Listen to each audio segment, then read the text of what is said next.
tal? ¿Cómo están? Muy buenas noches. Un placer saludarles. Soy Fernando del Rincón. Bienvenido a Conclusiones, bienvenido a casa. ¿Por qué? Porque mi casa es su casa. Me da mucho gusto recibirle, como siempre, todas las noches. El día de hoy tenemos dos temas sumamente importantes de los cuales hablar.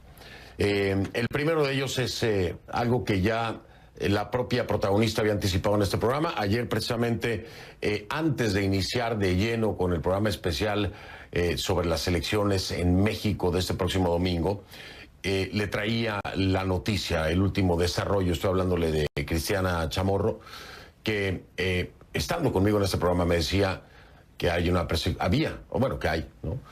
Concretamente una persecución en su contra para evitar que pudiera postularse como candidata a la presidencia de la oposición en Nicaragua, ¿verdad? Ella anticipó en este programa el escenario que hoy se vive. Ella me decía, la sentencia está dictada, me acusan de presunto lavado de activos, que es falso, ella lo niega completamente. Pero hasta ese momento no había ocurrido lo que hoy ya se ha hecho oficial, por decirlo así. Ella está en arresto domiciliario, pero al mismo tiempo está siendo impedida de salir del país y también impedida de participar para ningún tipo de cargo público, además de otras limitaciones como reuniones, etcétera, etcétera. Así que eso lo anticipaba, lo anunciaba una semana prácticamente antes de que ocurriera. Ocurre en Nicaragua. Opcional que se han pronunciado, uno de ellos es la Organización de Estados Americanos, en torno a lo que está ocurriendo. Lo ven como eso, como lo que decía la propia Cristiana Chamorro, como una vendetta, como un abuso de poderes, como una persecución en contra de, para evitar una elección democrática en la que pueda correr riesgo el régimen Ortega Murillo. Ese es el primero de los temas. Y el segundo de los temas es tan bizarro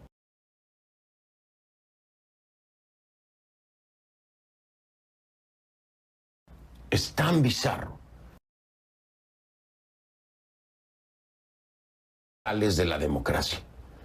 Que les digan, a ver, por favor, se tienen que comprometer en este documento, tienen que firmar primero que van a dejar su cargo, van a dejar la presidencia cuando llegue el término de su mandato. O sea, de entrada ya hay duda de que se pudieran querer quedar, ¿no? De que quisieran extender su mandato de entrada. Imagínense usted, ya ahí estamos muy mal. Que le tengan que decir a los dos candidatos, comprométanse a dejar su cargo, ¿eh? Bueno, pero espérenme, no solo eso. Es que también les piden que no interfieran en investigaciones de la Fiscalía. Imagínense usted, ya hay separación de poderes, cuidado, no se metan con los temas de la Fiscalía, ¿no? Firme, comprométase. Ok, está bien.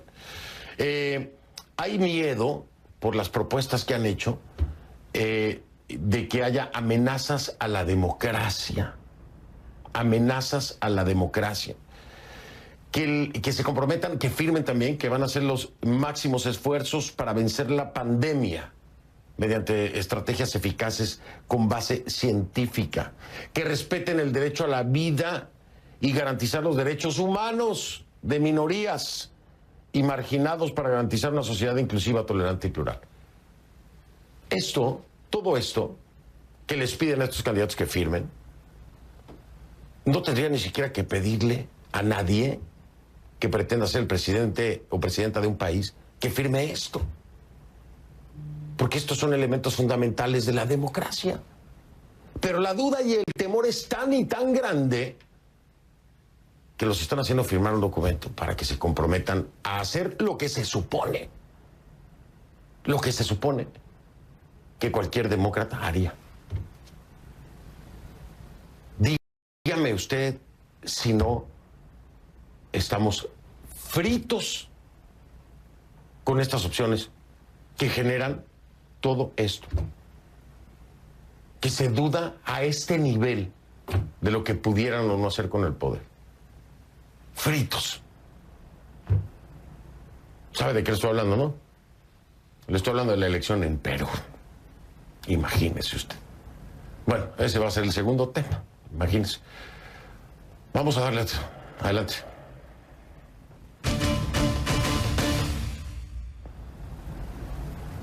Le pido que a partir de este momento me acompañe utilizando la etiqueta Conclu Chamorro. El hashtag es Conclu Chamorro, el numeral, hashtag Conclu Chamorro. Sus comentarios, por favor, a mi cuenta en Twitter con esta etiqueta Conclu Chamorro. Mi cuenta en Twitter es @soyfdelrincón, @soyfdelrincón, esa es la cuenta en Twitter. Está verificada, por cierto, ¿eh? Tiene ahí una palomita, un checkmark al lado del nombre, para que no se confunda. Soy F del Rincón, verificado. A ver, el Ministerio Público del régimen Ortega Murillo sigue adelante con el proceso contra la aspirante presidencial Cristiana Chamorro, como ya le decía, por los presuntos delitos de lavado de dinero, bienes y activos. Según ellos, ¿no? La justicia del régimen, cuando estaba al frente de la Fundación Violeta Barrios de Chamorro. Cristiana se declara inocente, aquí lo dijo y lo ha seguido diciendo, lo repite. Se encuentra bajo arresto domiciliario, como ya le decía, después de que la policía irrumpiera en su casa ayer miércoles. Su primo, Juan Sebastián Chamorro, dice que está completamente aislada. Escúchelo. Básicamente buscaban cualquier tipo de documentación financiera y de ese tipo. Ella está completamente aislada en un proceso que yo le llamaría más bien un secuestro, porque es totalmente ilegal lo que están haciendo. No hay un proceso en marcha, sino que todo ha sido acelerado de la manera más ilegal posible, y la inhibición misma también es ilegal, porque la ley establece que la inhibición solo puede darse en caso de que exista una sentencia firme, es decir, una sentencia que ya haya pasado incluso la apelación, y aquí ni siquiera hay un proceso. De tal manera que es una arbitrariedad total. Nuestra solidaridad con ella y su familia, evidente.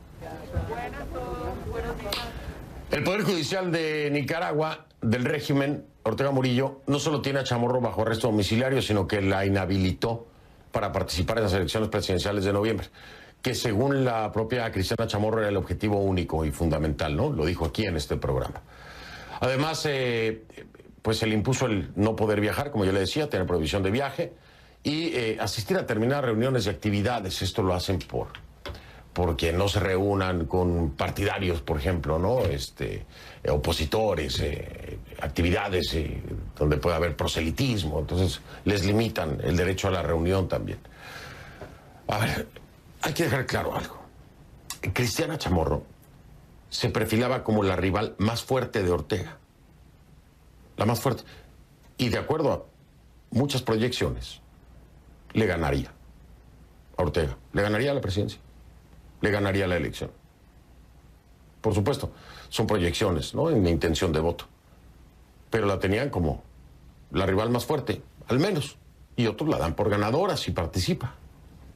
Pero bueno, casualmente, convenientemente, ya no puede ejercer cargos institucionales ni públicos. Usted dígame si es coincidencia, ¿eh? Mario Medrano está en Managua, nos tiene más información sobre estas medidas consideradas, pues por muchos, ¿no? Más que arbitrarias. Mario, un gusto saludarte, te escucho por segunda noche consecutiva, bienvenido. Adelante, por favor.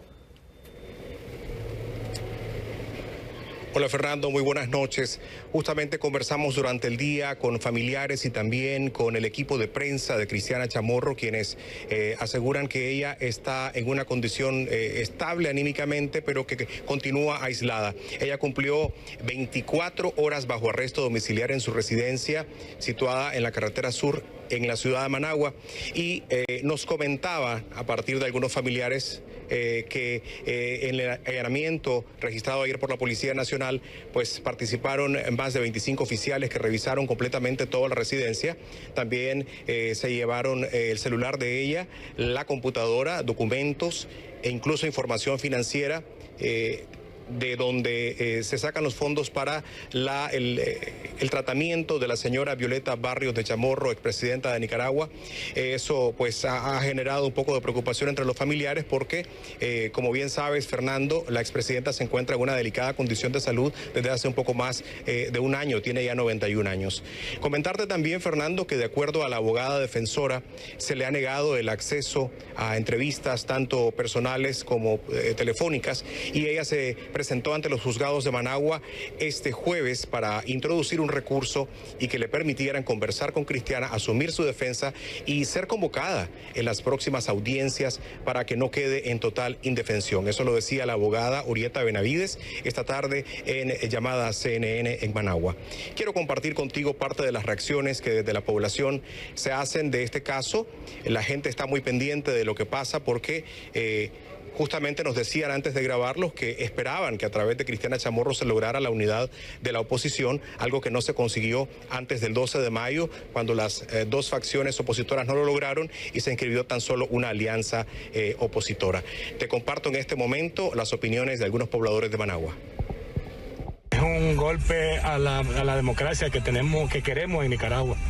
Queremos salir de esta dictadura que nos tiene abatidos y nos tiene sumergidos en la pobreza, en la desgracia, y el lavado de dinero es ellos. Cómo se han hecho ricos de tanto el poder que tienen todo lo que es negocio en sus manos, y a nosotros nos tienen en la quiebra y en la desgracia. Muchísimas gracias. En muchos casos los pueblos tienen los gobiernos que se merecen. ¿Por qué expreso eso?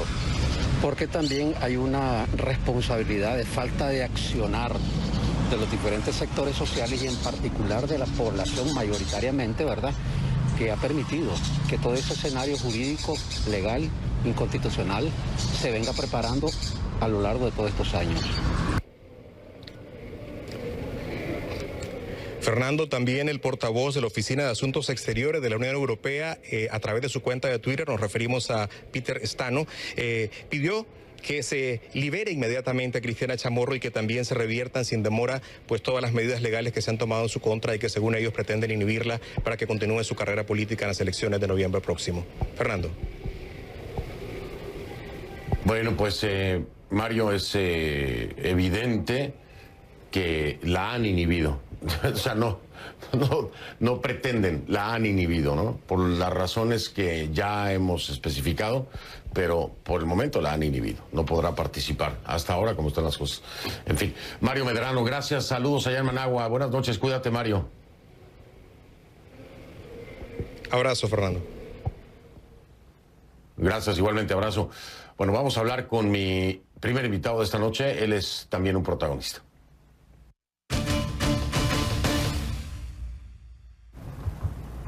Le doy la bienvenida a Juan Sebastián Chamorro, precandidato a la presidencia de Nicaragua y primo de Cristiana Chamorro, en vivo desde Managua. Juan Sebastián, ¿cómo está? Bienvenido, buenas noches. Buenas noches, Fernando. Muchas gracias por el... Al contrario, gracias por aceptar esta entrevista en un momento tan delicado y tan complejo. Juan Sebastián, aclarar, me daban la información de parte de mi producción que también está en arresto domiciliario Juan Sebastián Chamorro.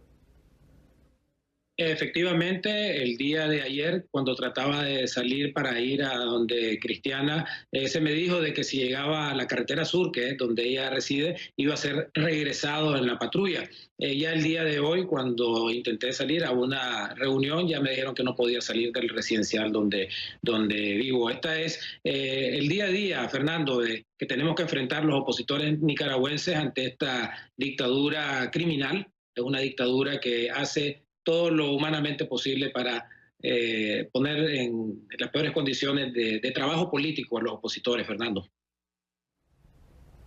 Pero, Juan Sebastián, ¿bajo qué causal o cuál es la justificación legal para tener a Juan Sebastián Chamorro impedido en su movilidad y tenerlo en arraigo domiciliario? ¿Cuál es la justificación que dan en el sustento legal?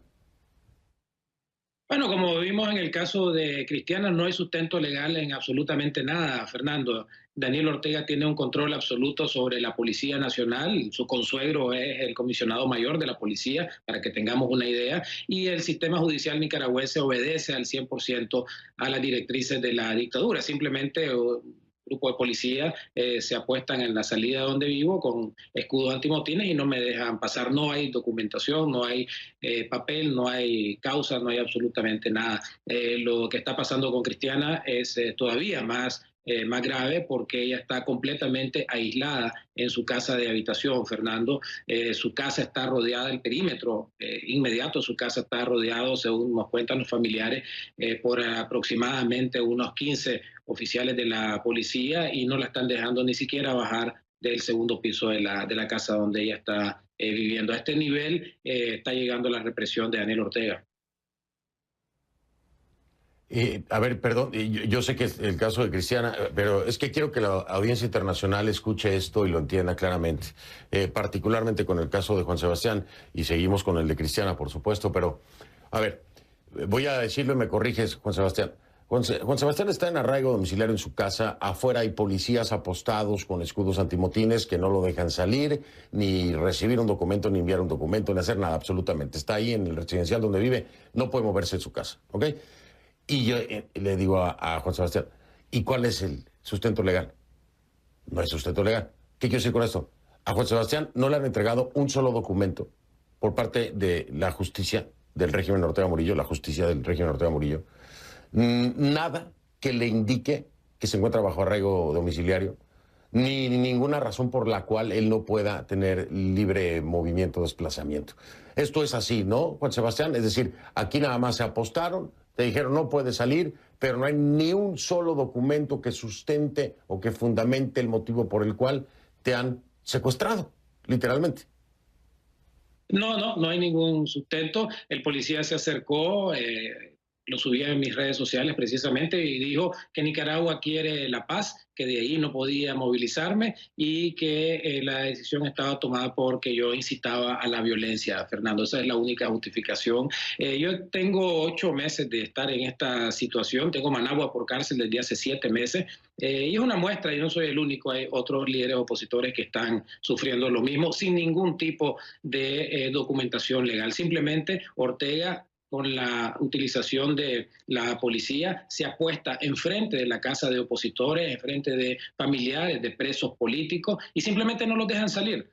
Hay presos políticos cuya familia, en Masaya particularmente, la patrulla se pone en la puerta y físicamente no pueden salir de sus casas. Este es el nivel represivo en el que ha llegado Daniel Ortega, que cuando uno lo ve y lo ve en un contexto internacional uno se asusta, pero no deberíamos de asustarnos frente a una dictadura que mandó a asesinar a más, y es el responsable del asesinato, Fernando, de más de 125 personas en el curso de los 3 años, más de 1.000 presos políticos, de los cuales 120 todavía están en las cárceles de este país. Sí, no, es que, Juan Sebastián, no es solamente para asustarse, es que esto es insólito, es insólito. Hay una violación en todos los sentidos, a los derechos humanos y una violación de los procesos judiciales, de los procesos legales. Bueno, no hay un proceso judicial, no hay un proceso legal. Eso implica que no existe un Estado de Derecho, que no hay garantías para los ciudadanos. Están prácticamente secuestrados y sometidos sin nada que pueda justificar el hecho desde una perspectiva legal. Esto es una violación a todas luces. Ocurre, como lo dice Juan Sebastián, en muchos frentes, a muchas otras personas opositoras, y esto tiene que quedar bien claro a la comunidad internacional, porque hay unos que todavía les dan a tole con el dedo y les hacen creer que todavía hay una democracia. Esto es una violación total, es un atropello total, es algo completamente reprobable.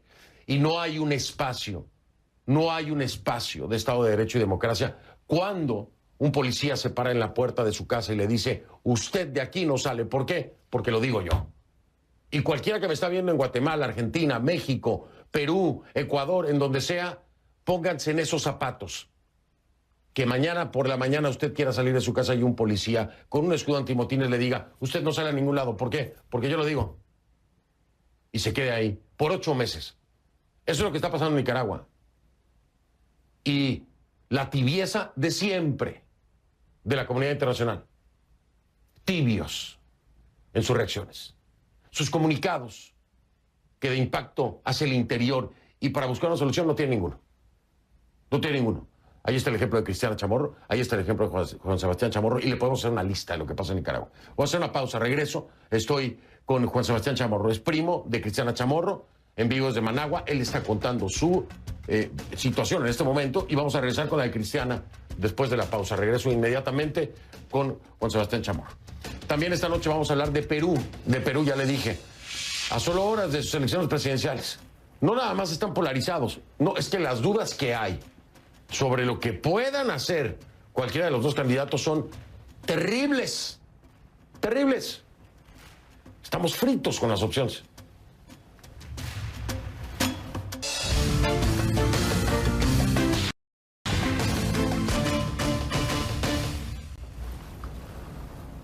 De regreso con Juan Sebastián Chamorro, precandidato a la presidencia de Nicaragua y primo de Cristiana Chamorro, en vivo desde Managua. Cristiana está completamente aislada, de hecho no pude establecer comunicación con ella porque quería tenerla de nueva cuenta del programa. Tú sabes que estuvo la semana pasada. Juan Sebastián, hacia el interior, estoy hablando país, Nicaragua. ¿Qué pueden hacer ustedes, Juan Sebastián? ¿Qué puede hacer Cristiana? ¿Qué pueden hacer por Cristiana? ¿Qué se puede hacer hacia el interior?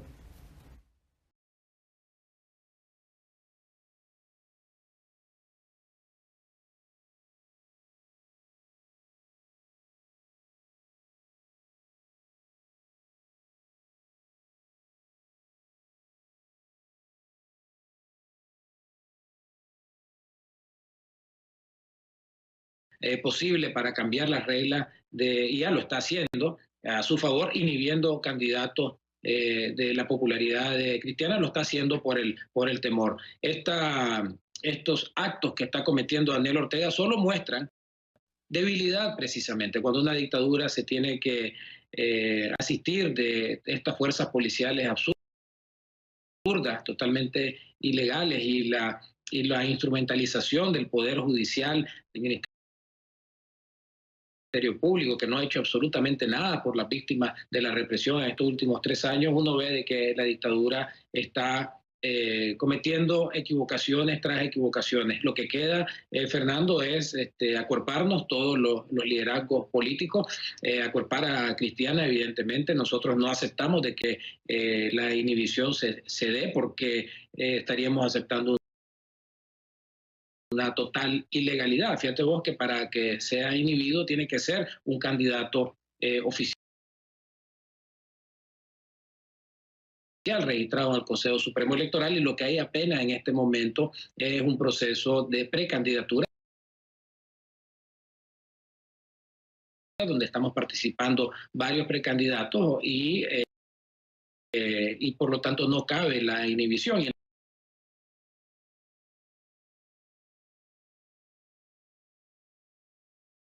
De Chamorro es ha tomado una posición valiente, y por eso precisamente que está en la condición que está. A nosotros nos preocupa mucho como familia de que aquí el proceso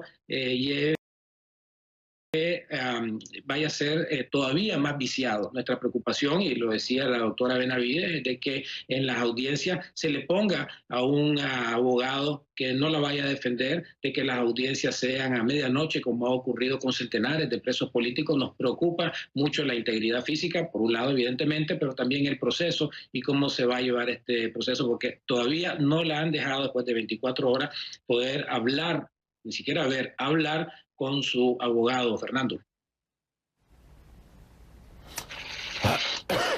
Juan Sebastián, perdón. ¿Qué te puedo decir? Ya lo hablaba yo con ella la semana pasada. Está pasando todo lo que me dijo. Y bueno, lo único que nos queda es estar al pendiente en este espacio. Sabes que lo estaremos.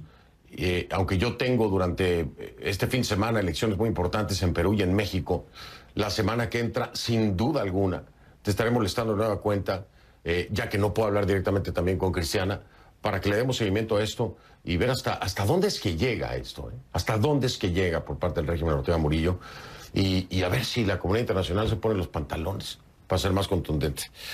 Estamos en contacto con Sebastián. Lo siento mucho, de verdad, esta situación tan pues violatoria, ¿no? Violatoria de derechos a todas luces.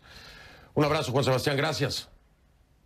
Gracias a ti, Fernando, por la oportunidad de poner lo que está pasando en Nicaragua para que Latinoamérica y el mundo entero vean los abusos de una dictadura que es capaz de hacer absolutamente todo, pero que está todo un pueblo azul y blanco luchando por la libertad, luchando por la democracia que va a venir. Tengo fe y esperanza de que el cambio, de que la dictadura va a terminar y que va a reinar la democracia de una vez y para siempre. Nicaragua volverá a ser república.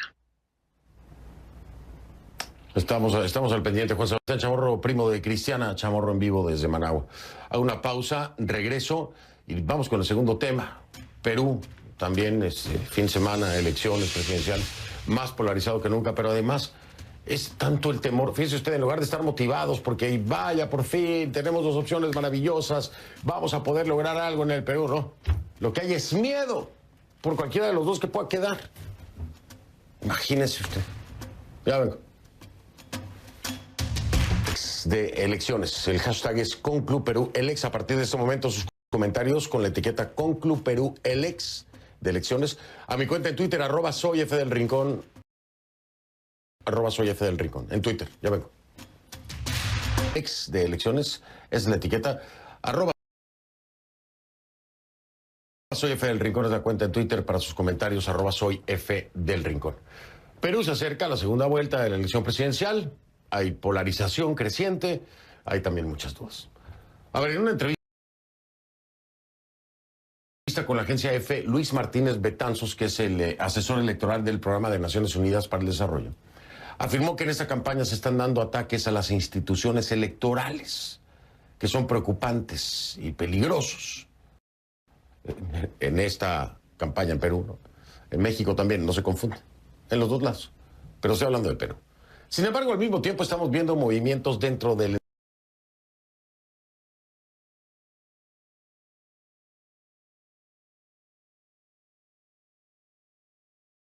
entramado de los organismos electorales que son como poco inquietantes. Por ejemplo, ¿qué pasó este martes? Renunciaron 3 miembros del Tribunal de Honor del Pacto Ético Electoral. Tribunal de Honor del Pacto Ético Electoral. La presidenta, el vicepresidente del organismo y la historiadora, Carmen McEvoy, que iba a estar aquí en el programa. Primero dijo que sí, después dijo que siempre no. Que, total, que no supe ya por qué, pero ya no quiso estar en el programa.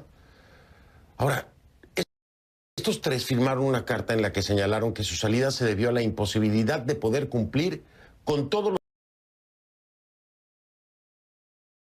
los compromisos que asumieron al conformar el tribunal.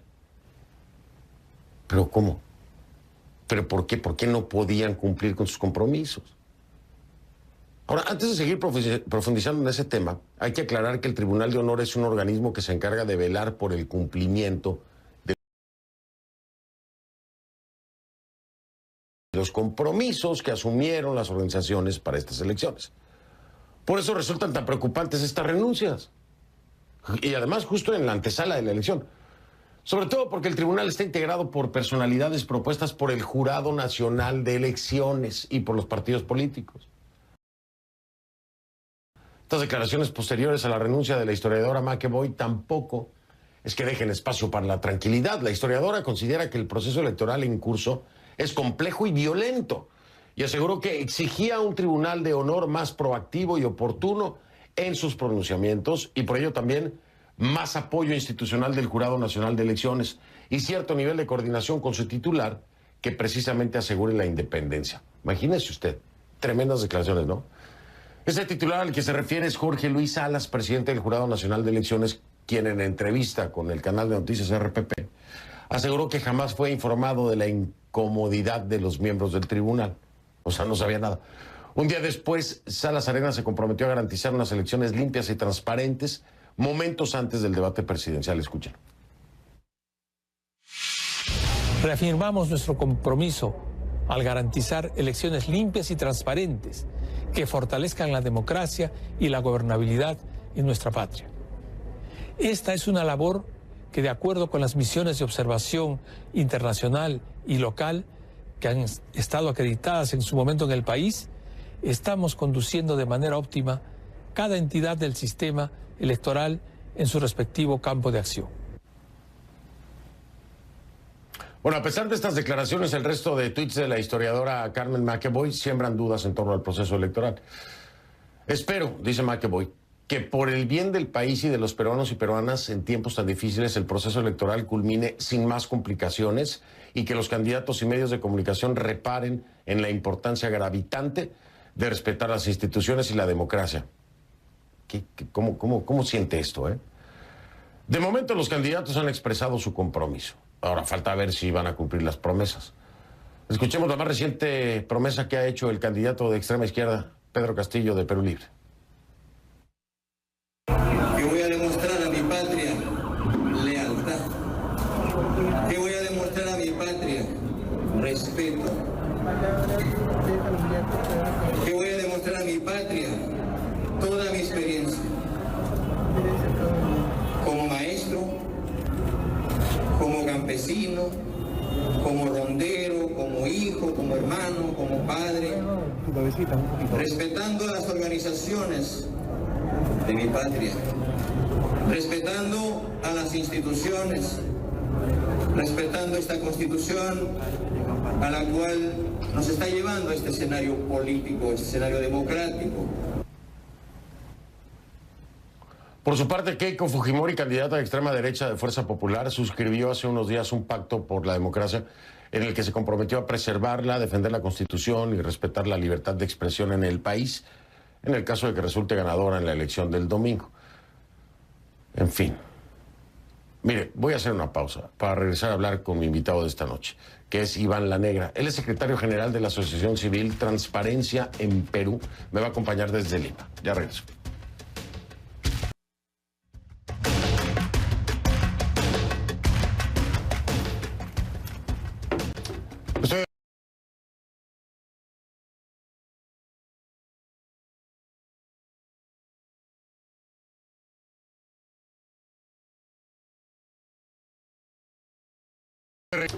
Estoy de regreso y le doy la bienvenida a Iván La Negra, secretario general de la Asociación Civil Transparencia en Perú, desde Lima. ¿Qué tal? ¿Cómo está, Iván? Buenas noches. ¿Cómo estás, Fernando? Buenas noches. Un gusto que me acompañe. Oiga, por decir de alguna forma, es patético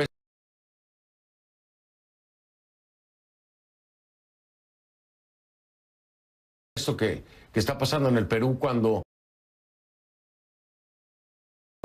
se les está exigiendo tantas cosas a ambos candidatos que tendrían que darse por sentadas. Son parte de la democracia de un país.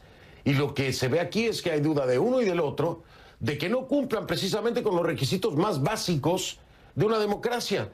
¿Qué es lo que está pasando, Iván? ¿Cómo podemos interpretar esto? No es un tema nuevo, ¿no? La democracia peruana ya se está debilitando. Años pasados hemos tenido problemas muy serios. Usted recordará el tema de la vacancia presidencial, antes la disolución del Parlamento, la renuncia de un presidente. En realidad ya veníamos de un proceso muy complicado y la pandemia nos ha golpeado mucho, ¿no? Y eso ha debilitado aún más nuestro sistema político y todo eso sumado ha generado un problema de desconfianza muy grande en la política y en los políticos. Y eso pues revela la necesidad de acuerdos que en otro contexto no serían necesarios. Estoy completamente de acuerdo. Hay un historial, sí.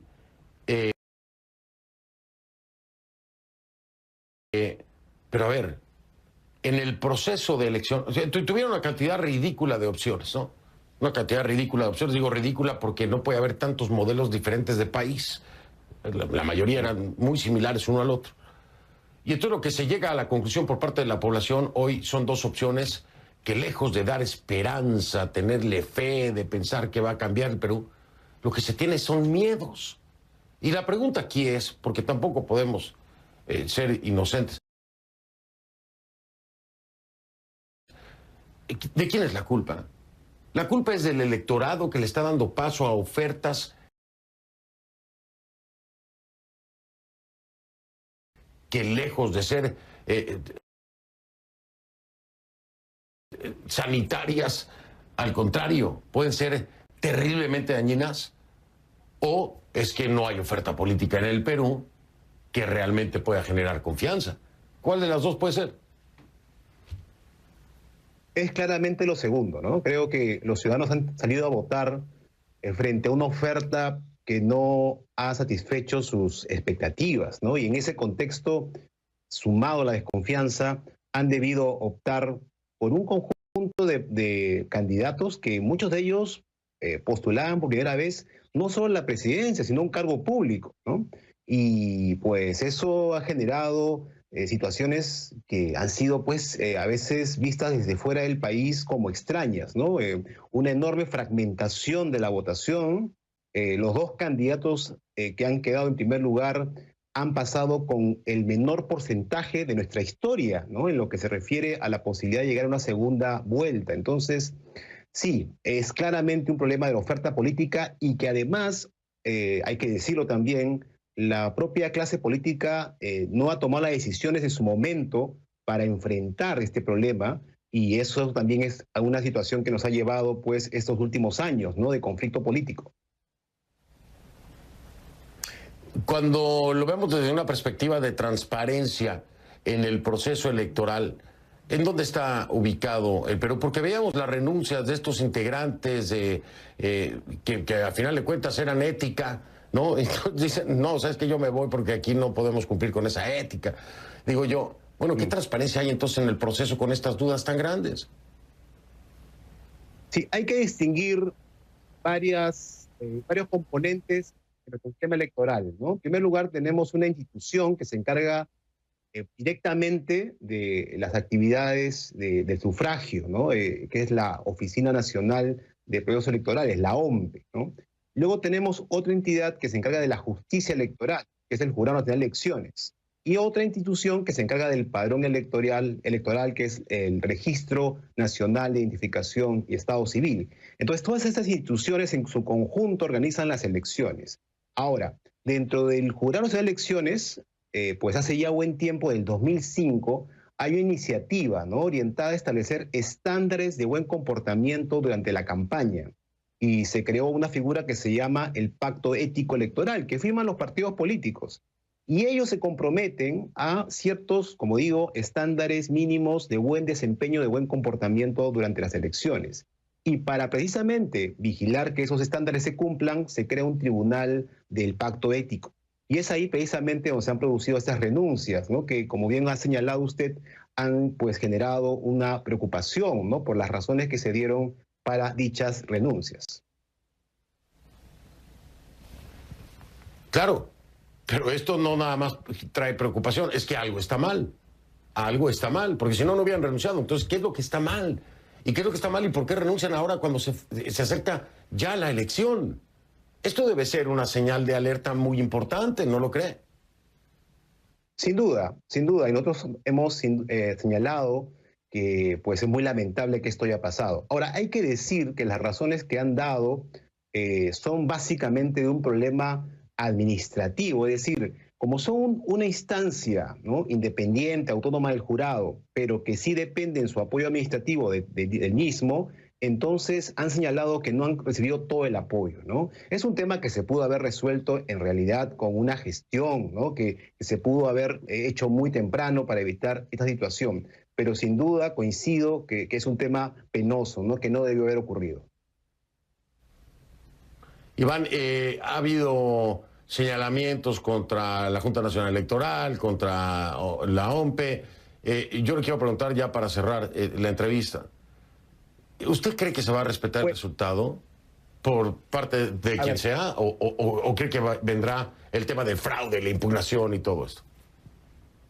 En primer lugar, creo que hay condiciones absolutamente adecuadas para hacer elecciones el día domingo. Y además, porque estas condiciones ya fueron llevadas a cabo en la elección del 11 de abril. Elección que fue objeto de observación internacional y todos los informes que se han hecho de instituciones serias muestran de que se ha llevado a cabo una elección correcta.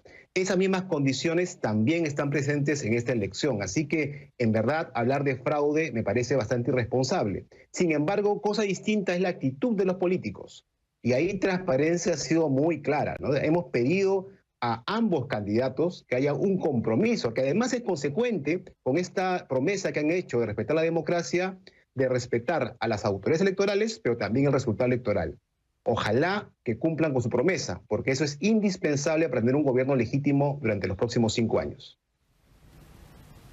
Completamente de acuerdo con ustedes. Es un tema de gobernabilidad, además, ¿no? Que se le quita el uno al otro. En fin. Iván, pues lo que viene es duro. Estaremos al pendiente, por supuesto, de la cobertura. Estaré invitándolo al programa, por supuesto, para tener de nueva cuenta el análisis, porque es muy importante, de Iván La Negra, secretario general de la Asociación Civil Transparencia en Perú. Iván, gracias. Que tenga buena noche. Muy amable. Gracias. Buenas noches.